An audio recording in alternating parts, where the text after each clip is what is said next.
Labor. Investigator Mario Diaz recently attended 2 Texas air shows, and tonight he gives us an in-depth look at this practice, and he's also getting reaction from our lawmakers.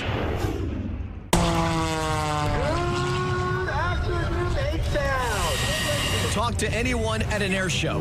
That's crazy. And you will quickly realize, like, you can feel it, how riveting the experience can be.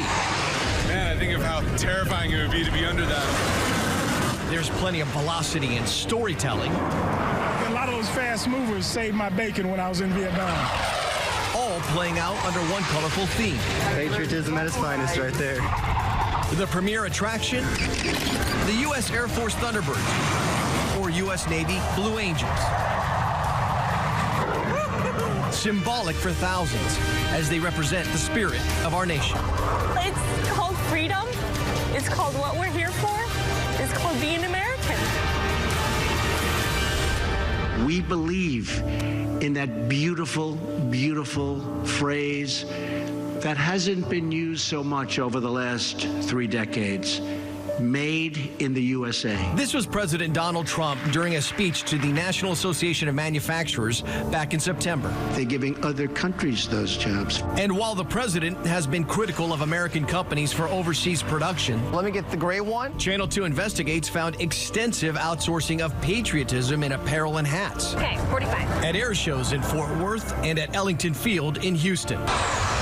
The vendors allowed to sell merchandise through licensing agreements with the U.S. Navy and Air Force. You have the license? Yes. The foreign influence was everywhere. We found products made in Nicaragua, Honduras, Pakistan, El Salvador, and of course, China.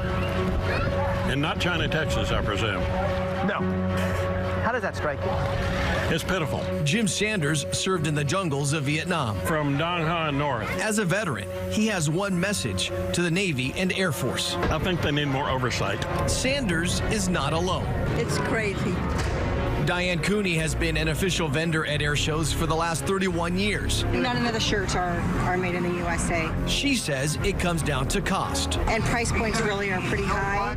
Mark Andol, the owner of Made in America stores in New York State, disagrees. It's just not true. Since 2010, Andol's company has manufactured T-shirts made in the USA. T-shirts are about 25% of our business. Shirts that sell for under $20 on his site, Andol says can be produced and sold for the same price we found at the air shows, if not less. We can do that with a Made in America USA T-shirt. Navy licensing, as well as other military branches, do not permit vendors to sell products with goods listed by the Department of Labor as child or forced labor.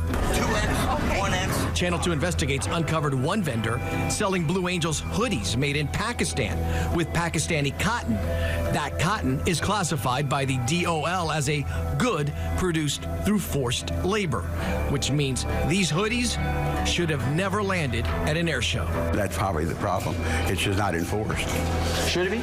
Oh, sure it should. Houston area Congressman Gene Green is a member of the House Subcommittee on Digital Commerce and Consumer Protection. Made in Pakistan. After we showed him the controversial merchandise, Green made this observation. Somebody who served our country in whatever service would probably prefer their shirts they wear or their hats they wear to be made in this country by people who are in this country. Now, Channel 2 Investigates did reach out to the U.S. Navy for comment regarding our findings. They have yet to respond, but one person who did weigh in on the issue of forced labor goods from Pakistan being sold by licensed vendors is Houstonian Joel Marino, the owner of 3dmilitarywear.com, the largest clothing vendor for VA gift shops in the nation. Marino, in a call with me tonight, says the reason we uncovered Pakistani cotton is simple. There is no enforcement, which is what Congressman Green alluded to. Marino also adds that the Navy, in this case, should go after the vendors and their licenses.